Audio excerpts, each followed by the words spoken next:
For any of you who know me, I will never run parliament, member of leader of the EFF, its member, including the role I play internationally. When you are not even international, you're office bound. I don't know if you have an office or you are sharing that desk in the open responsibilities I explained to you. So all of these responsibilities are not going to drown because I'm sitting at the Adhoc committee. I've got a duty to all of this, including a duty to wear a hoodie and go to a school and watch my kids playing a play. I wanted to have a father do that to me. I never had it. And I'm going to do that to my children. That which I longed when I was a father, I will do it for my kids. And no animal is going to stand between me and my children. No one. Because when it comes to my children, I've got a duty to perform that. When it comes to the EFF, I've got a duty to perform that responsibility. When it comes to Adhoc committee, I've got a duty. In the EFF or everywhere else, I don't have an alternate. No. Unless there is an alternate in my family I don't know of. That I will not be held accountable for it. But as far as I'm concerned, I have no alternate. Now, I've got an alternate. If I'm not there, the EFF is there. Firstly, when I accepted to be a member, it's not giving other people a chance. Why is being a member? When I'm being a member, yeah, he must come every day. Why is he not here? Hey. I've got a colored lady with capacity, the DSG of the EFF. If you look at what she has done in that Adhoc committee, yes, she drew us some 10, 15 new popular with colors now. How was she going to be in a position she is now if at times on critical matters she's not being given an opportunity to shine and show the capacity of the EFF? That these are not just token. They are women with capacity and they are able to confront hardened criminals and hold them accountable. And all of you here, no one can say that you doubt her capacity in that Adhoc committee. And suggesting why I was not there, as if she was not there, is belittling her and downgrading her and looking down on women and worse, a colored woman. The EFF was there. And therefore that question does not arise unless it's based on sexism and racism. Be careful what you are not asking when you ask that question, because there's something you are not asking. Careful what you are not asking when you ask that question, because there's something you are not asking. So to come out of this one. And if Sibiya was a human being, firstly, he should not have challenged his suspension. Secondly, he should not be putting us through what he's putting us. By now, Sibiya should be packing and going home and negotiating his pensions. Because if he's going to take us this long, he must know he's eating on his pension. Built in all front, the bills are coming in, and the bills have to be paid by pensions. The pensions will have to be garnished. So, it's not for me, it's for him and his wife and his family to take that decision. My guy, let's save what is left of this thing and see what else can be done. His performance in the absence of Malema was so poor in the Adhoc committee. Extremely poor, and it exposed him. It exposes him.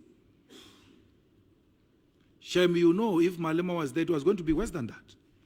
That's what you missed, I understand. But the man still hasn't performed well in the absence of Malema.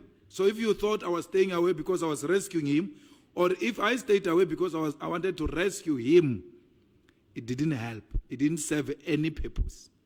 The guy performed. It was not of our own design, but the world evolved to become a globe. And these multinational forums where we were able to express our views, whether we're being heard or not. Those forums. Let's take, for instance, the UN. It's one body which is a very good idea, ideally. But in practice, the big brothers don't take anything it says serious. You bomb UN missions in Palestine. You bomb people who are going to supply food. UN missions. Who are we in the bigger ways to can get the world better? The G20 that emanates out of the 2008 banking crisis, which plugged the world into an economic crisis, and was trying to find an alternative platform international where such things can be avoided. So you will know, Ntsiki, that where we are not wanted, that's where we are going actually. There where America doesn't want us, that's where we want to go. Because it doesn't matter, we want to express our views. It doesn't matter how much veto powers they've got in the Security Council. We want to sit as a permanent member of the Security Council and challenge this thing of veto powers. We know we're not wanted there, but we want to sit there. We're not going to retreat about that. We're not going to retreat that because we're not. The G20 necessarily, there's no one who doesn't want us in the G20 except this fool. It's this guy who's got a problem with us and by extension America. And America is not a G20. We are a founding member of the G20 and no one is going to push us away. We'll still have a year where we need to mobilize communities. I want to say it here without any fear of contradiction. Ramaphosa handled this saga very well. With diplomacy and radicalism and all of that, you ought to strike a balance. The guy handled that thing very well. It's not easy to fight America. There's difficulties under embargo by America now for more than 60 years. Cuba, without toilet papers. You know, in Cuba, when you go to a toilet, those things of cut it and give you. They don't give you that thing of the whole roll to the bathroom. That's how much bad it is to send food worth 1 million to Cuba. We are suffering, we are poor, deep slaughter, but we are in a much better position compared to those comrades in Cuba. Why are they suffering like that? Because they decided to take an ideological position against imperialist forces led by America. We must take inspiration from those people. Ours is very clear. That thing of declaring money to the IEC and nonsense is a mission of individuals who can each give us 99,000 rand, not more than buy food and send to Cuba. That's who we are. Insult us anyhow you want. We build houses for disabled people when we've got houses because their pain is against America. It will never like that. But are we going to retreat because that I should no longer enter America? It's okay, I will enter Zimbabwe.